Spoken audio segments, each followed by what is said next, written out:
بسم اللہ الرحمن الرحیم۔ السلام علیکم۔ ایک صحابی رسول رات کو اپنے گھر میں آرام فرما رہے تھے اور انہیں پیاس لگی تو انہوں نے اہلیہ سے پانی مانگا۔ ان کی اہلیہ صحابیہ عورت تھیں۔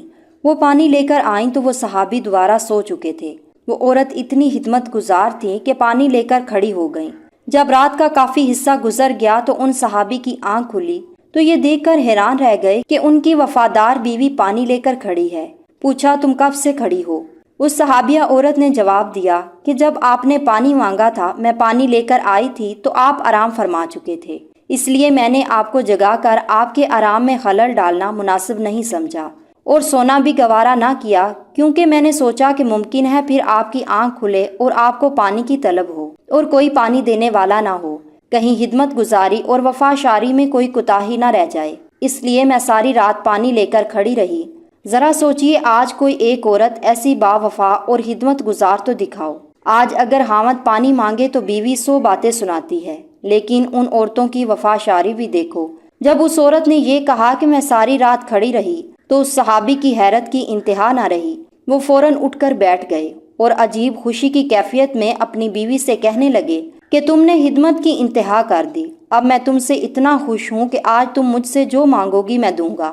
صحابیہ نے کہا، مجھے کسی چیز کی ضرورت نہیں، بس آپ راضی اور خوش رہیں۔ لیکن جب صحابی نے بار بار اصرار کیا تو صحابیہ نے کہا کہ اگر ضرور میرا مطالبہ پورا کرنا ہے تو مہربانی کر کے مجھے طلاق دے دیجیے۔ جب انہوں نے یہ الفاظ کہے تو وہ صحابی حیران ہو گئے۔ انہوں نے کہا کہ اتنی خدمت گزار بیوی آج مجھ سے طلاق کا مطالبہ کر رہی ہے۔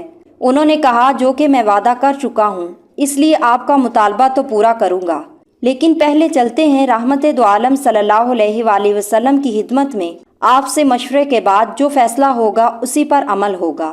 چنانچہ صبح صادق کا وقت ہو چکا تھا۔ یہ دونوں میاں بیوی اپنے گھر سے نکل کر رحمت دو عالم صلی اللہ علیہ وآلہ وسلم کے حجرے کی طرف روانہ ہو گئے۔ راستے میں ایک گڑھے میں صحابی کا پاؤں پھسل گیا اور وہ گر گئے۔ ان کی بیوی نے ہاتھ پکڑ کر صحابی کو اٹھایا اور کہا، آپ کو چوٹ تو نہیں آئی؟ صحابی نے کہا، اور تو کچھ نہیں، البتہ پاؤں میں تکلیف ہے۔ فرمایا، چلیے گھر واپس چلتے ہیں۔ صحابی نے کہا، اب تو قریب آ چکے ہیں۔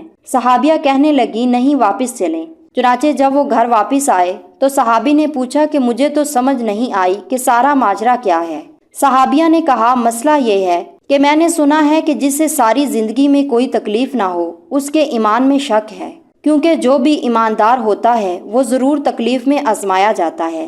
مجھے تو آپ کے ساتھ رہتے ہوئے اتنا عرصہ ہو چکا ہے لیکن آپ کو کبھی تکلیف نہیں پہنچی، اس لیے مجھے شک ہو گیا اور میں نے سوچا کہ ایسے آدمی کے نکاح میں رہنے کا کیا فائدہ جس کا ایمان مشکوک ہے، اس لیے میں نے طلاق مانگی۔ لیکن جب راستے میں آپ کے پاؤں میں چوٹ آئی تو میرا شک رفع ہو گیا کہ الحمدللہ آپ تکلیف میں آزمائے گئے اور آپ نے اس تکلیف پر صبر کیا۔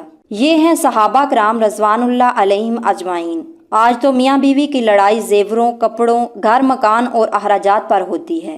ایمان اور دین کی بات تو کوئی پوچھتا ہی نہیں۔ اللہ پاک ہم سب کو ایمان کی دولت سے مالا مال فرمائے، آمین۔